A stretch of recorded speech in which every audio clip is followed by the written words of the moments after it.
che si mangia la zita, che si mangia la zita, che si mangia la zita la prima sera. Che si mangia la zita la prima sera. E nu panere de bere galante, nu panere de bere galante, nu panere de bere galante, sempre la zita la tavola innanzi. Nu panere de bere galante, sempre la zita la tavola innanzi. Cari amici sportivi, welcome to yet another edition of Red Card Weekly, where we mostly speak about the Serie A, sometimes some international, sometimes some European, and yes, we're not professionals, nor do we pretend to be. I am one of your co-hosts, Vince. Per il mercato il Milan non lo so i loro piani, ma se mi domandano faccio come a Sedorf e dico ask Galliani, Tavernese. And always to my right, I know it.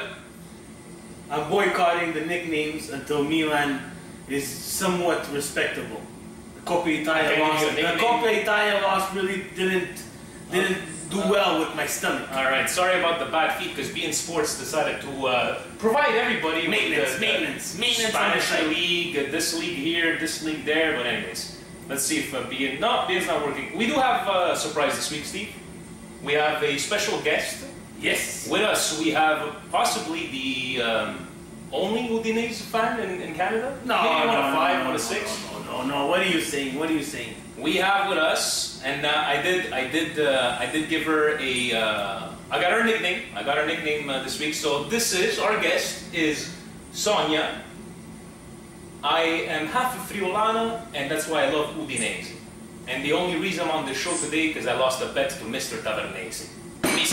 Wow. Yes, she lost the bet because we're talking about the Coppa Italia and how she hated Udinese, and that, I go, don't worry, but she's like, you know what, if they win, I'm going to come on to your show. And what happened? And what happens? Welcome, how are you? Thank you, I'm good, how are you guys doing? We're doing fantastic. Sonja, so we're going to talk a bit about Udinese, because this is one team that, doesn't get a lot of the media attention that it solely deserves. But why don't you tell us a bit about this season, especially Udinese, how you've been feeling, and try to keep it G-rated? To be honest, the season is sort of what they're usually like, right? The last 3 years have sort of been an anomaly. So I guess things are kind of back to status quo, and it's just harder because now we're more in the public eye, so people expect great things from us when really no one should. Very well said. Steve? Sonja, welcome to the Red Card Weekly screen. A lot of people like to come on the screen, and please don't be embarrassed. You're in the comfort of my own home. Yeah, you're here. You're just missing the coffee. Sonja, all jokes I should have brought a bottle of wine or something. Yeah, almost. We should have.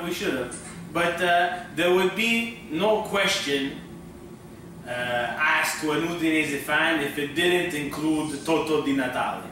With his declaration that this will be his last season, what do you think?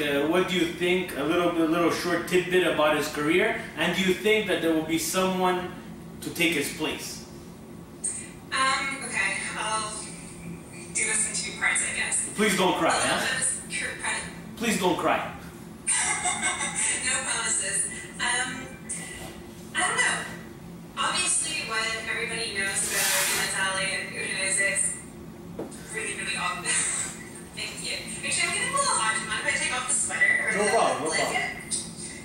Oh my God.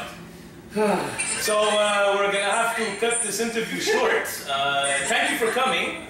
Go on, carry on. I was expecting something. I totally lost my train of thought. But basically, all I want to say on that topic, because it's kind of been beaten to death in my head, is that they've always had these sort of big name players come and go. I mean, I talk about it at we used to have people like, there you go. We used to have people like Oliver Bierhoff on the team, and what made Di Natale so special is that he never left, and he never chose to go anywhere bigger or better or whatever. So I think him leaving is kind of this sort of, ending to the last bit of his career at Udinese, when we had Champions League qualifiers, we had Europa games, and it's actually kind of sad that his swan song is just us losing a bunch of games and being really bad. I'm trying not to swear here. Yeah, thank you. But maybe the Coppa Italia might give some light to maybe Di Natale. Who knows if they do play the way they played against Milan, even though Milan was not at its heights. Well, normal. Well, we suck, but we'll see. We'll see what happens from over there. We do have Steve. We're talking about satellite teams, and always in the news this week. You know, with the Manchester City, but Udinese as well. And we did learn that Udinese, Sonja, has 2 satellite teams. We do have Watford and Spanish League. And the Spanish League. But Steve, about the satellite teams? Do you think a team like Udinese, we understand Manchester City with their financial situation, money is no object to them, so they can go out and purchase a team and use it as let's say a little farm for their future Manchester City players. A team like Udinese, where you know yourself being an Udinese fan, anybody who comes to Udinese who's purchased by Udinese usually ends up being sold for a lot of money. Do you think this is a smart thing? Will the owner of Udinese lose control of one of these teams, and will Udinese suffer because he might be concentrating on another one of those teams like Watford or Granada? Well, the thing you have to remember about that is the owner of Udinese, he is an actual businessman, so he looks at his team like an actual business, and he has sold and bought up companies and has made deals all over Europe, and his main part of business is basically saws and different kind of like building tools and whatnot. And the way that he's made his millions is literally buying up small companies, making them big, and then selling them off as subsidiaries to other countries. So, I mean, it is very parallel the way he runs his teams in that way. And it's frustrating as a fan because, you know, you have these really good players. I'm thinking Vidra, for example, that are playing in other, not only, you know, it's not like they're playing in SerieA teams that he also owns. They're playing in other leagues and they're getting exposure across Europe. And they don't want to come back to us. Why would they want to come back to their main team, right? But at the same time, it's also weirdly comforting that you know that there's a stability out there as well, that he's going to continue doing this because it's good for him. And from a business point of view, from a business model, everybody talks about like the Udinese buying and selling model. It does work, and it will give longevity to the team. It just won't get any trophies or medals or anything in their cabinet, which is very, very frustrating for a fan. And talking about you know, having some sort of standard, some consistency, even though let's say the wins are not coming, but you always have. If we could close off with this, I think Guidolin merits to mention Guidolin because it seems that every single season, Steve, it's like he's been given like, oh, by the way, this season you're gonna have to do with this guy and this guy, that you don't know.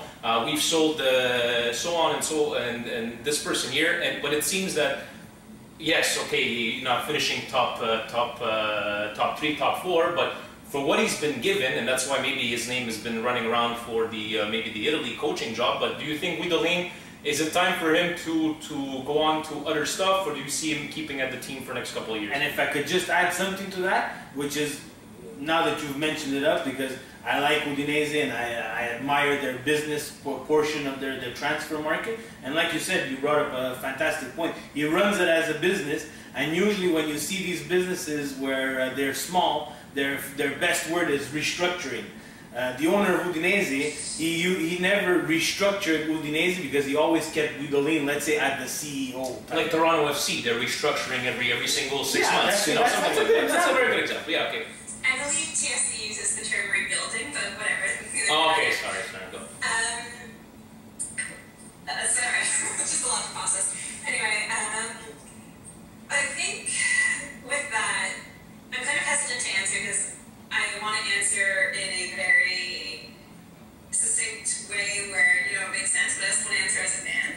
You can do both. So, as a unbiased outsider looking in version, I think the problem with Wheeling now is that he's managed to, you know, pull all this stuff out of nowhere and be able to get, you know, these titles, finishing these positions and whatnot, 3rd, 4th spot.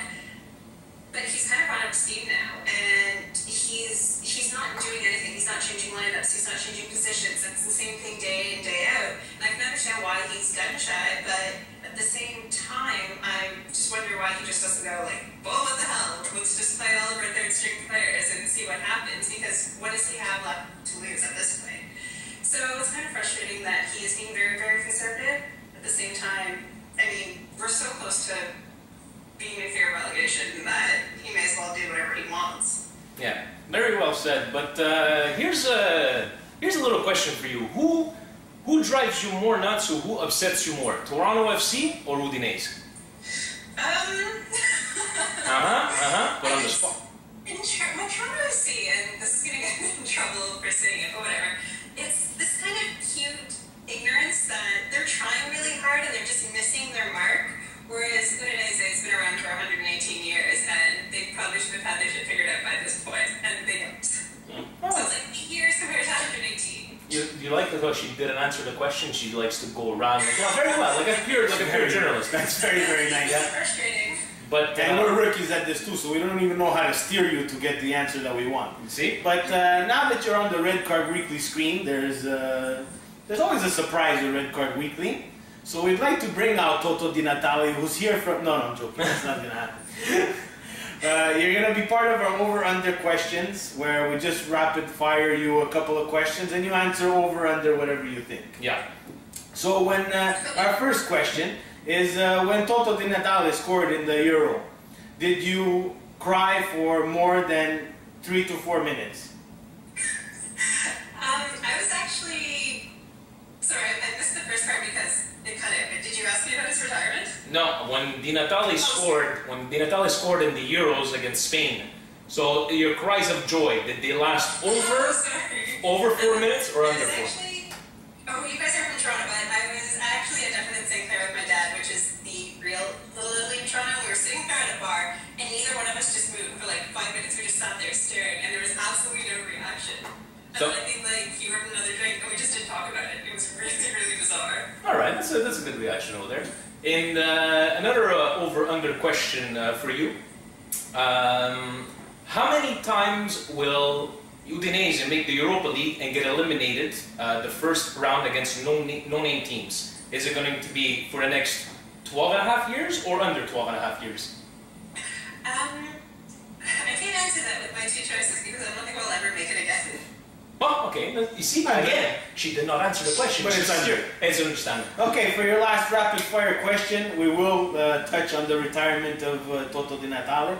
The last game that he will play for Udine, whether it be at home or away, the amount of boxes of Kleenexes that you will use, will it be over 3?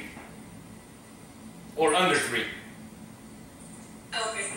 Over 3. Over 3. See, now she answered correctly and honestly. Sonja, I have to say that it's a pleasure to have a half Friulana, half Swiss, half Torontesian in my home. Welcome to the Red Card Weekly screen. Now that you've been on the screen, you know that you're going to have to come back. If you could please tell everybody how they could follow you on Twitter, which is always entertaining, and where they can read your work. They can follow me on Twitter at Sonja, S.S.C. Missio, and they can read my work wherever. I write for whoever lets me. All right, whoever. So just follow the Twitter and you'll get the links from over there. And you know what? Do you have a red card of the week? This is the time where you can speak your mind, something that grinds your gears. Swearing. No, you have to keep it PG-13. Like, you can say friggin', you can say fudge, but you can't swear. So your red card of the week? The entire team. Let's face it, they're just, I don't know, it's not even comical at this point. They're just so terrible. But there's always Inter that does worse than you, so you always got to look at, the grass might not be greener on the other side of the fence. But you're giving a red card to Udinese as a whole. Yep, as a whole. All right, that's pretty good. Sonja, thank you very much. We'll tweet it out as soon as we're all done over here, and hopefully we get. No, she's gonna get more exposure because she's on our show. That's the way it works. So Probably not. Probably not. Thanks, Sonja. Thank you. Thank you. Boo Toronto FC. Bye. Bye. That was pretty clever of her to put that Toronto Fantastic. FC thing. Please, ladies and gentlemen, you saw the Red Card Weekly screen. Anything can happen. If you think you deserve to be on the Red Card Weekly screen, Lenny walks with Lenny. Lenny likes to remind us that he hasn't been on the show yet. And now, guys, we're trying to get Fiorentina in general playing in the background, but obviously, being sports maintenance problems. Let's see if maybe. Anyways, let's take it over, guys, very quickly. We're gonna start off with Saturday's games. No, this ain't working. Steve, Saturday, Napoli. Take us through it. Guys, Napoli. Oh, please, Napoli. Oh, do Napoli and all the Neapolitans, do they miss Cavani or what?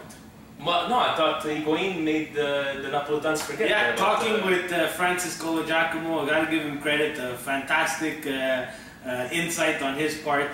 Everybody thought that Higuain was going to be the savior for Napoli and make everybody forget about Cavani. Guys, I have to say to all the Neapolitans out there, wow, do you guys miss Cavani? This is more than a hiccup now. Yeah, a 1-1 draw to Chievo, who has struggled. But what a goal. What a goal by Sardo, and he's actually Napolitan, the guy. Fantastic goal. They took the lead. And Napoli had trouble adjusting to being down 1-0. It's 2-2. Wow. Yeah, wow, this is good. But So Napoli had trouble. They had trouble, and it's going to take a lot for them to get back into it, because the Campionato is slowly separating themselves from Napoli. especially if they keep on doing these call them hiccups. But you know what? Before we move on to the next one, if we had Kubani here from SerieA Live, if we asked him, does he think his team is going to finish top 4? You think he would say yes?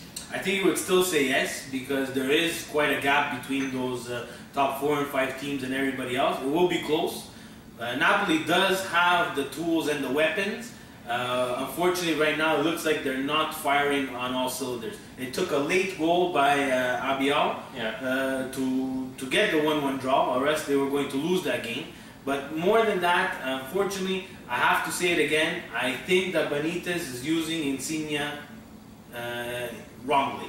I think he's not a type of player who's comfortable coming off the bench. This is my personal opinion. Where he will fit is another situation, because Mertens is playing fantastic. Yeah. Hamsik is back from injury, but something needs to be figured out at Napoli if they want to contend for the Scudetto. Definitely.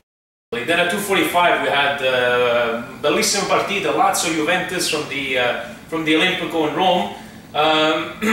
Obviously, look, I think we're all on the same page about the red card to Buffon. I think it's because we all love Buffon, and we know he's a gentleman, but when the guy doesn't react, he knew he was wrong. I'm for the red card, because you could see the swipe of the foot. But then, it looked like Lazio didn't realize that they were up 1 man. And Juventus, you know what, kudos to them, because they kept on playing, they always believed, they always kept battling. And yes, Loriente, what a fantastic goal from the header. We're gonna talk about the you know, that new kid, the Keita, with the post and that crazy save by Scarari. But I think the draw was deserved, and it was a game that showed Juve's character. The draw was deserved. I'm gonna give credit to Conte, because when Buffon got the red card, he did not panic. During the rest of the first half, he did not panic. That's right. During the second half, all his changes were positive. He believed, even at 9 men. What I'm very angry about, and talking about it with all my friends, is that this, let's say 10 years ago, would have never happened. A Lazio team playing at home against Juve, first of all, going up a man, being up a man down, the way Lazio played in the past, and all the other teams. I'm not only just shitting on Lazio right now, it's a rant to all the other teams. I understand Juventus is the champion. I understand you have to respect Juventus, but a Juventus at 9 men, if you cannot, at home, playing at home, kill off the game, then there's no way that Juventus will lose a game this And season. you know, I was really surprised when even closely before the game saying like, oh, against Juve, a draw is very, and I agree with you. I don't know if they want to play the media, if they want to downplay, where they want to try to fool everybody, saying, oh, we're going to play possum, the draw is good, the draw is good. The draw is not good. You're a team like Lazio, you're struggling. Eddie Rea, a new coach, another change. Which is disappointing. Kill off the game, and that's the same thing. And I'll give that same criticism to Milan, especially. They have that where they don't like to kill off a game either. Inter has that problem as well. They can't even get into a game anymore. Roma, they're getting better at it, except magically when they play against Juve in the Campionato, they decide not to show up. Oh, which is one game, we'll see what happens on the But you understand what I'm saying, Vince? That's what's frustrating about it. I understand Juve is the champion. Yeah, it's the mentality. Back in the past, the Serie A was known for that. It was a battle all the time. Yes, it's proven that when you go down a man, everybody gives a little extra, but come on, you can't even kill off the game with 9 men. Then it's pointless. Juve, just give them the Campionato. But a great showing by Juve showed the character of the team. Let's take it over to this morning at 6:30. We had Roma playing this morning against Verona, and yes, okay, yes, we called it on the show. We said the transfer market was going to hurt Verona. Did we not? Yeah, we did. And I think now, I remember the first couple of shows when you were saying like Verona people are going to start figuring them out, and a lot of people today, even on Twitter, were saying like Jorginho, if he was in midfield, maybe some things would have been different. Then a lot of people talking about this week penalty, this, that. The obvious thing is Verona's not a surprise anymore. No. Verona's at the upper echelon of the table. They will get a lot of attention. People will not take them for granted. But today, Jorginho in the Mercato, which I don't disagree with him, he wanted to go play with Napoli, it's fine. Did he touch the field today? Did he touch the field Saturday? He came on very late into the game. So he made a decision in his career that he could probably risk his career, because at Napoli you don't know when you're going to be playing in that midfield. Yes, it's a reinforcement for Napoli, but I think he would have been better off finishing the season with Verona, proving that Verona could stay up, and maybe make a move in the summer. Now, in the middle of the season, that's why the Mercato, the winter Mercato, irritates me so much. Roma did play. Gervinho was fantastic today. People, this penalty here. Guys, whether the penalty was weak or not, Verona was not going to win this game. It was a weak penalty. Okay, so it was a weak penalty. If that weak penalty would have happened, and I tweeted it out to Milan or Juve or Inter, well, Inter doesn't get any penalties. If it would have happened to one of those teams, the Twitter world would have went crazy. Milan always gets a free buy. Milan always has, it was a weak penalty. Yes, it's fine. They scored. I understand. But hey, Romanisti, you're at the top of the table now. Pick up the pace. Try to win the Scudetto. Because if you don't win the Scudetto, the window keeps on closing. Totti's not going to be there much longer. So do us all a favor and win the Scudetto. After we had, let's go with let's go with Inter. We'll finish off with the Milan. Inter, c'è la crisi all'Inter. We don't know what the hell is going on. I personally today 0-0. Yes, ci abbiamo state chance e queste, but chances you don't win on chances. You weren't able to score. I think honestly, I don't think Mazzari's the problem. I think this whole Guarin with Vucinic kind of thing kind of screwed up with the plans or what's going on. People said that screwed up completely. And congrats to Nima from Sempre Inter, the first ones to actually come out with the news before anybody else. So congratulations to him. He's got some sort of inside scoop. But let's not even talk about the game. Let's take it within 2 minutes. Steve, what does Inter need to turn it around? Does he need a player? Do they need a new coach? Do they need a pillar? What do they need? Well, they're lacking mentally, that's for sure. It didn't help today that they left Kovacic. Kuzmanovic then they came on the bench, which is probably the player who has the most flair besides he's so young. He's got some creativeness on the bench. Look, I don't understand. Look, Inter before had trouble scoring goals. It was only Palacio scoring goals. Now they're with 2 puntas up front with Palacio and Melito, and they're both not scoring goals. Man, I think they need a guy like like we were talking about Osvaldo. They need a striker like in a person that has the stature of like an Ibra, Llorente, somebody that's like a Luca Toni, they need that kind of striker, because Palacio cannot do it. He's a great player. Melito's getting old too, but defensively they're obviously better than Milan, but Handanovic Defensively, I think Mazzari is making a mistake with this Inter team playing a back three. We discuss with Francis all the time off air when we're not on, and Francis doesn't like the back three, and I agree with him too. There's a handful of teams that could play a back three, and I don't think Inter is one of those teams that could play a back three. But they're not getting scored on either. Yeah, it's tough to score on Inter. It's true. It's not easy scoring Inter, but Inter, I think the main problem is this whole ownership, management, They're doing things all wrong. I thought Milan was doing things all wrong until I saw this Vucinic Guarin swap. Their plan is not clear to the fans, just like us Milanese. So you know what? For once, I think we're on the. We kind of feel what they're going through, but they need to change around because if they keep playing like this. But there was no reason to do the swap. The swap is not logical. Go for logical. another 15 minutes for about the swap. It didn't make any sense. I don't even know where it came up, but always to the Serie A soap operas. So Inter, let's hope for their Interisti fans that they do something great. Guys, once again, sorry about this choppy feed in the back. beIN Sports decided not to. The only game that they didn't want to show was the Fiorentina. Milan. I don't want people to be out there and celebrating like we just won something. Yes, it was a fantastic, comeback. But guys, in the end, we're still looking. Allegri was part of the problem, but you didn't see, like, even throughout the game, Kaká didn't have a fantastic game. No. Montolivo was so-so. Montolivo was terrible. De Jong was chopping everybody off. Our defense, Bonera.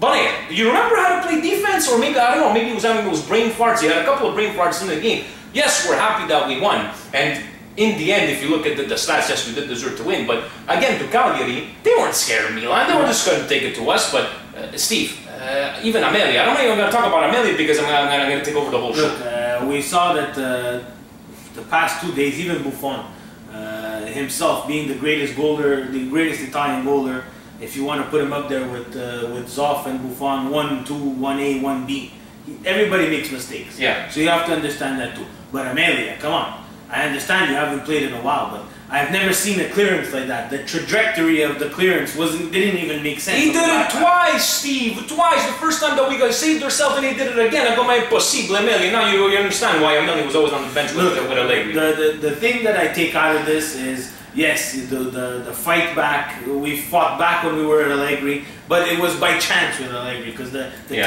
tactics were all wrong. The changes ended up working in our favor. We got a little bit of luck. Today, the changes that were made, I was actually surprised. He took out De Jong and he put in Montari. Fresh legs in that 2 position. Yeah.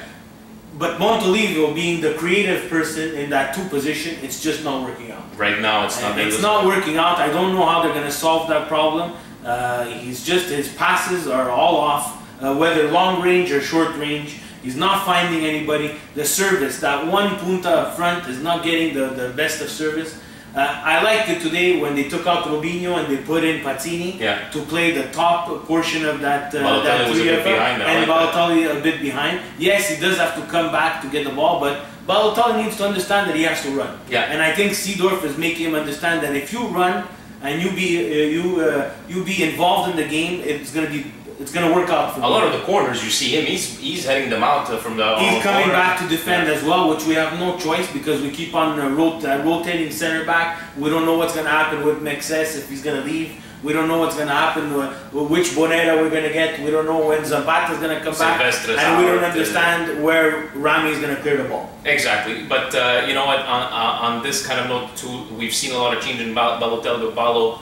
These guys are going to try to get after you, and a yellow card for that. You're going to miss next games, against Torino. And you need to, like, we've seen changes, but we're still not where we want to be. But what's unfair is that there better be a suspension to the Cagliari fans behind that net, because the chants that were that was really bad. Were racist, and if he's going to get a yellow card for doing whatever he did, something has to happen to those 5,000 fans who are in the no-name arena. Another thing for Milan, which is very important, is we need Abate to come back.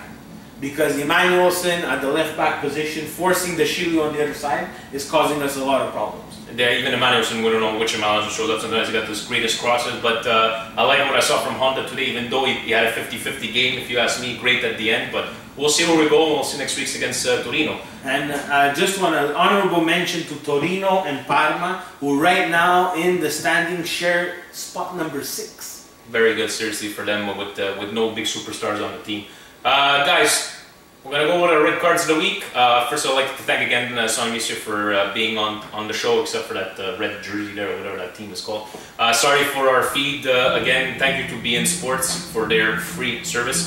My red card obviously is going to go to Amelia. You haven't played in 6 months.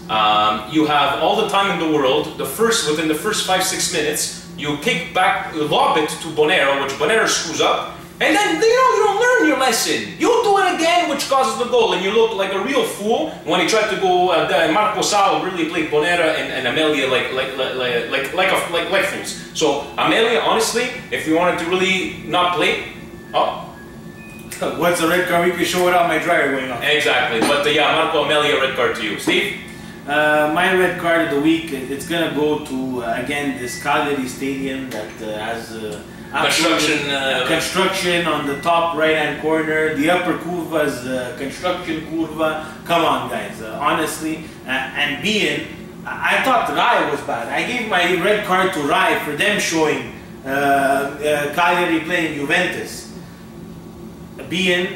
Doesn't watch the show, obviously, because what do? They show Milan Cagliari at the construction stadium, and with the cameras pointing at the stadium, like everybody empty. So you might as well just play with no fans because you can't see them behind the net, and the ones that are behind the net are screaming racist chants.